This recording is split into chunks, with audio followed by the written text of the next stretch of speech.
Hello, this is John Bawden, historian at Oregon State University, and today I'm going to discuss the history of beer in medieval England.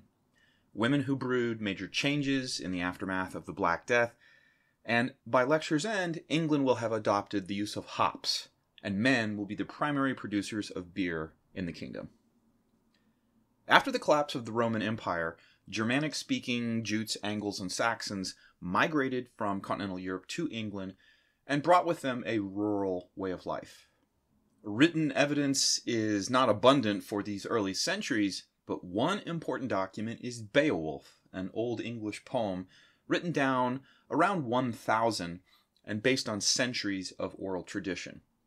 It mentions wine, mead, and ale, although the drinking of mead is mentioned more times than ale. That said, we know that ale made from barley was the daily drink of Britons. All historical sources agree that people consumed great quantities of ale.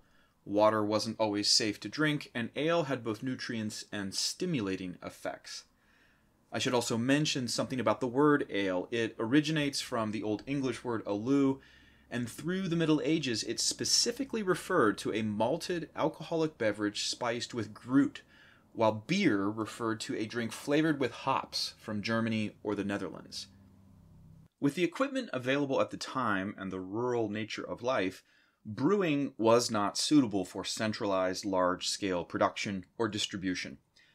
Instead, most brewers produced small batches of ale in their homes. In other words, the island supplied itself with homebrew, and most of the petty producers were wives and women. Brewster is the word for English women who brewed ale, usually from their homes, but also sold some of it to neighbors for a profit. Brewing, as was the case in antiquity, was often a feminine task, and for those who sold commercially, the state played a role in the regulation of such an important industry.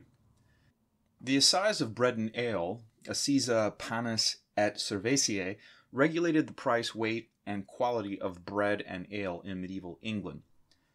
Established in 1267, its purpose was to stabilize the market for essential goods and prevent fraud, whether that be overcharging, improper measurements, or defective goods. Authorities enforced the law by selecting individuals tasked with weighing bread loaves, tasting ale, measuring the goods sold. It was the first British law to regulate food, and it speaks to the essential nature of both bread and ale for the British people. So what happened to brewsters who cheated their customers? The assize of bread and ale could fine them, and those unable to pay might face a feared form of social humiliation. The cucking stool, a wooden chair lowered into a body of water. One 14th century poet warned brewsters of improper measures or dishonesty. Quote, "Beware the cucking stool, the lake is deep and dirty," unquote. So medieval England had thousands of brewsters who sold ale intermittently alongside other women in the village. 14th century England was still overwhelmingly agricultural and rural, with few densely populated cities. Then a great pestilence struck the land. The Black Death killed 30 to 50% of England's people, and such a high mortality rate had manifold consequences. Labor shortages allowed skilled artisans to charge higher prices for their manufactured goods, and tenant farmers had more bargaining power in a countryside depleted of its workers. With respect to alcohol consumption, we know that Britons drank substantially more ale after the Black Death and spent more time in public taverns. It would seem that people wanted a drink in the company of others after so many friends and family members had died. Remarkably, city populations across Europe rebounded in the aftermath of the plague. Between 1500 and 1600, the city of London doubled from approximately 100,000 inhabitants to approximately 200,000, and such a large urban market created new commercial opportunities for tradespeople. Coopers, bakers, weavers, tailors, blacksmiths, locksmiths, and merchants formed guilds and organized themselves into economic associations that set prices and worked collectively to dominate the marketplace. The London Brewers Company was one such English guild, operating under a royal license that set prices for their ale and controlled its quality. The guild's formation in 1438 marks a movement towards the increased organization of commercial brewers and their rising social status as members of a skilled profession. Additionally, the growing sophistication, scale, and profitability of commercial brewing changed who brewed. Take England's well-established university towns, Oxford and Cambridge. Both had relatively large numbers of single men who needed, as did all Britons, their daily tankards of ale. In this context, independent brewsters were less capable of meeting such demand. In contrast, brewing guilds had greater access to the capital, technology, and equipment needed to brew on a large scale. Some women did belong to these guilds, but most could not afford their dues.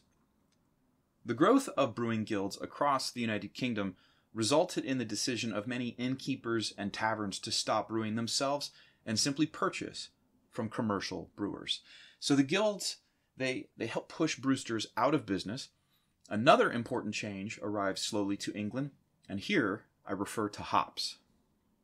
English ports did not belong to the Hanseatic League and therefore had limited exposure to hopped beers before the Black Death.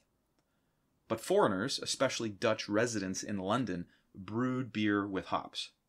In fact, a saying had developed by the 16th century, quote, "Ale is an Englishman's natural drink.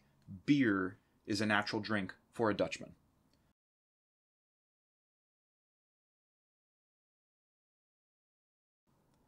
But two things advanced a preference for hopped beers.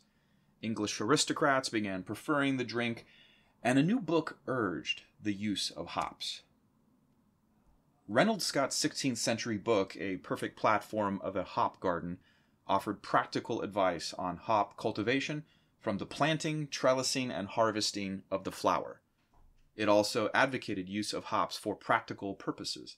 Scott wrote, quote, "For if your ale may endure a fortnight, your beer, through the benefit of the hop, shall continue for a month." End quote. Who could resist the doubling of their brew's shelf life? Certainly not the island's commercial brewers. The hops had arrived in the UK and remain there to this day.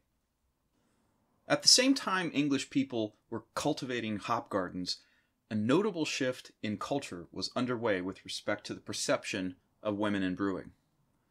The tuning of Eleanor Rooming, a widely known poem written in 1517 and published in 1550 by John Skelton, makes fun of a tavern proprietor, a publican, named Eleanor Rooming. Skelton portrayed her as a detestable creature with a crooked nose, a humped back, gray hair, and a wrinkled face. She was also of low moral character, potentially wicked, and under close scrutiny. So the poem gives English alewives and publicans a kicking. It also reflects a negative attitude towards alewives at a time when they were being pushed out of the brewing trade. No such poem or song targets men of the commercial brewing trade. Mother Louse, an innkeeper and alewife from 17th century Oxford, is similarly grotesque. Note the conical hat, pointed chin, crooked nose, and tankard. If you're thinking she looks like the archetypical witch, you would be correct. And remember, brewsters might use a black cauldron to brew, and might just keep a black cat to protect their malted barley from hungry rodents. The English alewife had gone from an essential, if low-status tradesperson, to a figure widely maligned. In this lecture, I've reviewed several major trends in England during the Middle Ages as they relate to beer and brewing. By the end of the Elizabethan era, hopped beer had become commonplace in Britain, while commercial brewing had become much more organized, respected, profitable, and controlled by men.